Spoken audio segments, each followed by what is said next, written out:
This is from NBC News. Documents reveal Facebook targeted children as young as 6 for consumer base. Facebook was hiring employees to build out programs for children and young adults from ages 6 to 17, according to a company blog post. Internal documents show that Facebook has been actively hiring employees to build products that target children as young as 6 to expand its user base.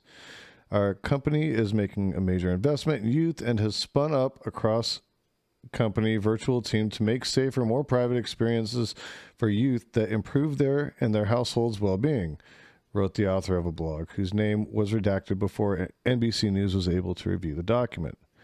For many of our products, we historically haven't designed for under 13.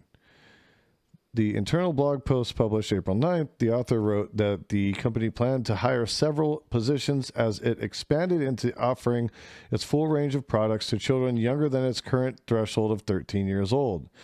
Diagrams illustrate proposed new target age groups ranging from kids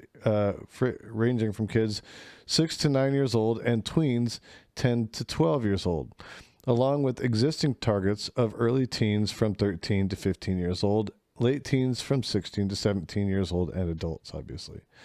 These 5 age groups can be used to define education transparency, controls, and defaults that will meet the needs of young users, wrote the Facebook employee. Critics of the company say these documents are part of a long-standing pattern of Facebook attempting to attract younger users as early as possible. I see this. I think it's very evident with Facebook that their main goal is no longer to be a marketplace of ideas, but be an avenue through which they can promote their advertisers' products and get higher click rates. And that's all it's about. That's it. That's solely what it's about.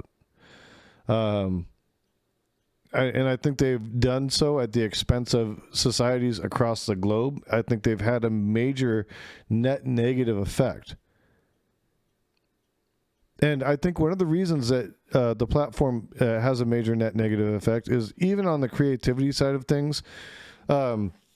Yes, I was around during the MySpace days when MySpace was actually fucking pretty popular and people were like putting their music on it and shit like that. It didn't cost you anything to put your music up on on MySpace, and you could get your shit out to a lot of people on MySpace, all over the place. If you were doing photo stuff, you could get your photo stuff out real easy. You could get everything out real easy to a lot of people, and it didn't cost a fucking thing. And Facebook, nobody will see anything that you post for if you're doing like a band or something like that, unless you're forking up fucking money for you to have promoted posts. It's bullshit. They'll bury your shit.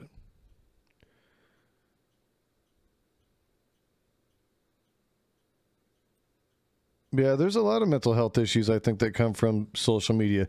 And that's why I think it's so dangerous to target, younger and younger audiences, because we already have an issue with, and this is on both sides. You have males that have Adonis complex, right?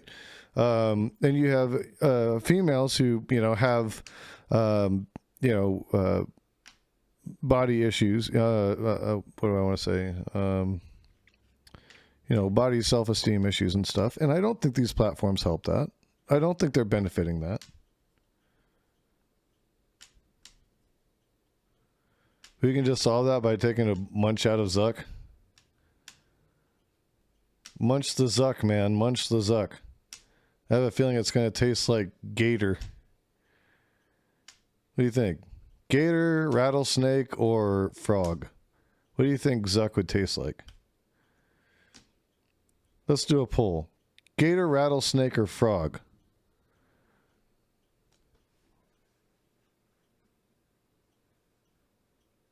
Munch the Zuck. That's the new slogan.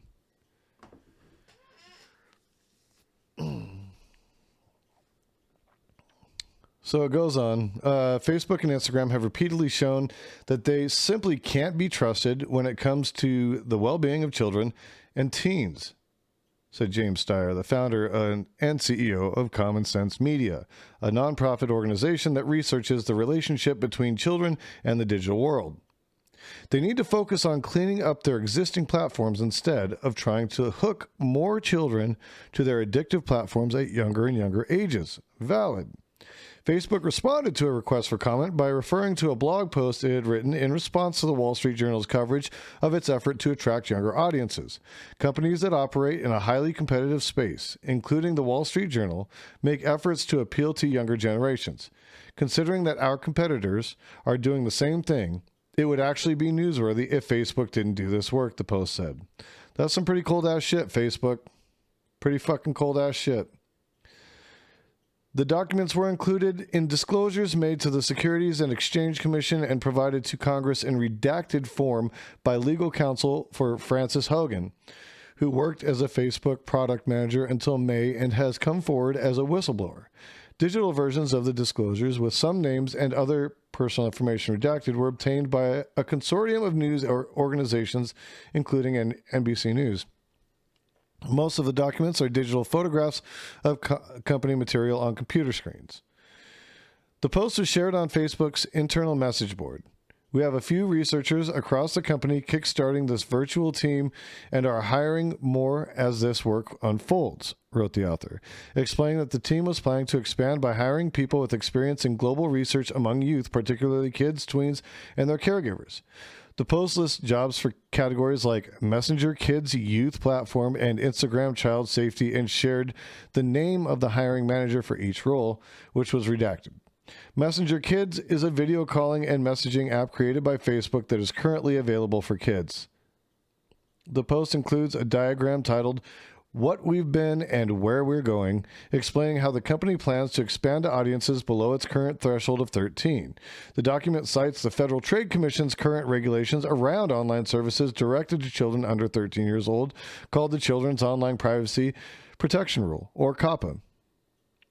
In a diagram describing how the company currently works with young users, a note explains why the company has had a cutoff at 13.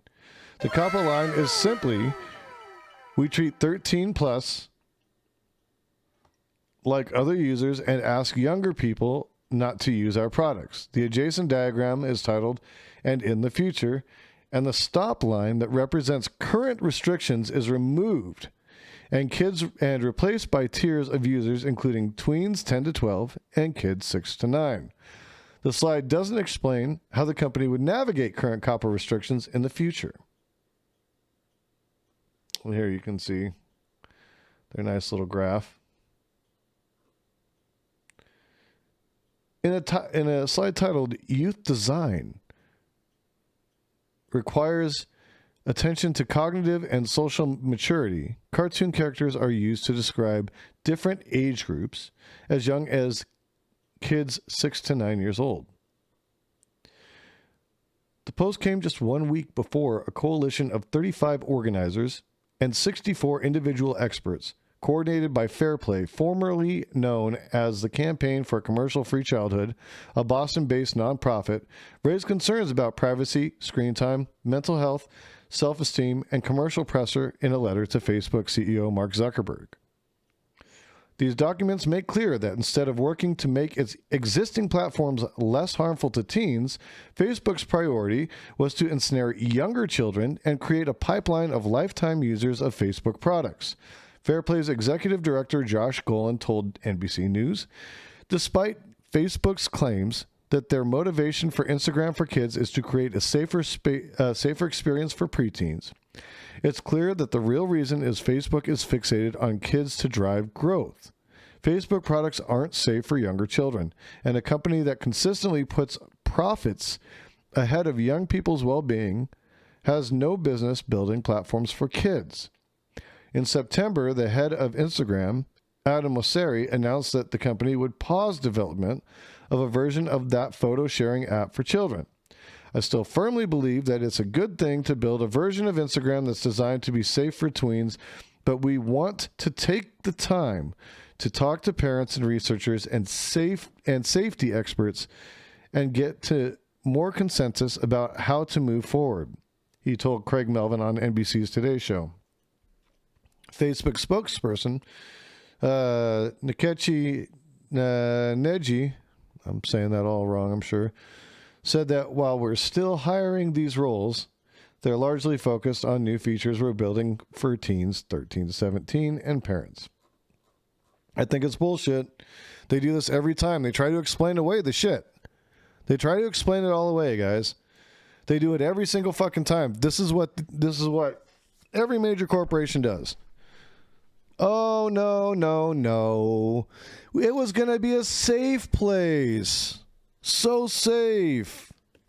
Your kids can come and get body dysmorphia and become bulimic at age 8. Don't worry, it'll be just fine.